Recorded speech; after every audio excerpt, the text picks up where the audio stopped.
അശ്ലീല സന്ദേശ വിവാദത്തിൽ ആരോപണ വിധേയനായ കോൺഗ്രസ് യുവനേതാവിനെ പിന്തുണയ്ക്കേണ്ടെന്ന് യൂത്ത് ലീഗ് തീരുമാനം. കൂടുതൽ പരാതികൾ ഇനിയും പുറത്തു വന്നേക്കുമെന്നാണ് വിലയിരുത്തൽ. പിന്തുണച്ചാൽ തിരിച്ചടി ഉണ്ടായേക്കും എന്നാണ് നേതാക്കളുടെ അഭിപ്രായം. നിഖിൽ പ്രമേഷ് വിവരങ്ങളുമായി. നിഖിൽ, ഇതിൽ തൽക്കാലം ഒരു പ്രതികരണത്തിലേക്ക് പോകേണ്ടതില്ല എന്നതാണോ നിലപാട്?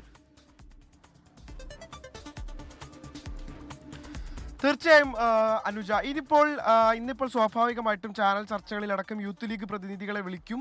അപ്പോൾ എന്ത് നിലപാടാണ് തങ്ങൾ സ്വീകരിക്കേണ്ടതെന്ന് ഈ വക്താക്കൾ തമ്മിൽ ഒരു അനൌദ്യോഗികമായ കൂടിക്കാഴ്ചയും ചർച്ചയും നടത്തിയപ്പോൾ അതിലാണ് ഇത്തരത്തിലുള്ള ഒരു തീരുമാനം അവർ കൈക്കൊണ്ടിട്ടുള്ളത്. എന്തായാലും ഈ വിഷയത്തിൽ രാഹുലിനെ പിന്തുണയ്ക്കേണ്ടതില്ല, ഈ യുവ MLA പിന്തുണയ്ക്കേണ്ടതില്ല എന്നുള്ളൊരു തീരുമാനമാണ് ഇപ്പോൾ അവർ കൈക്കൊണ്ടിട്ടുള്ളത്. കാരണം പിന്തുണയ്ക്കുകയാണെങ്കിൽ കൂടുതൽ പരാതികളടക്കം വന്നാൽ ഒരുപക്ഷെ ലീഗ് പ്രതിരോധത്തിലാകുന്ന ഒരു സാഹചര്യം ഉണ്ടാകും. അപ്പോൾ അത്തരത്തിലുള്ള ഒരു നിലപാട് നിലവിൽ സ്വീകരിക്കേണ്ടതില്ല എന്നുള്ള നിലപാടാണ് പൊതുവിൽ യൂത്ത് ലീഗും അതോടൊപ്പം തന്നെ മുസ്ലിം ലീഗും സ്വീകരിക്കുന്നത്.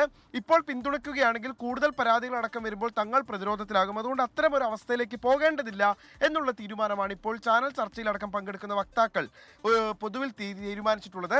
കൂടുതൽ പരാതികൾ ഉയർന്നു വരുന്നതെന്ന് യൂത്ത് ലീഗിന് തന്നെ മനസ്സിലാകുന്ന സാഹചര്യം ഉണ്ടായിട്ടുണ്ട്. അവരെ തന്നെ ചില ആളുകൾ ബന്ധപ്പെടുന്ന സാഹചര്യം ഉണ്ടായിട്ടുണ്ട് എന്നാണ് അവർ വ്യക്തമാക്കുന്നത്. അനുജ, ലോകത്തെവിടെയായാലും ഏത് സമയത്തും 24 വാർത്തകളും ഓഗ്മെന്റഡ് റിയാലിറ്റി പാക്കേജുകളും എക്സ്പ്ലെയിനറുകളും വിശദമായി കാണാൻ ഞങ്ങളുടെ യൂട്യൂബ് ചാനൽ നിങ്ങൾക്ക് സബ്സ്ക്രൈബ് ചെയ്യാം.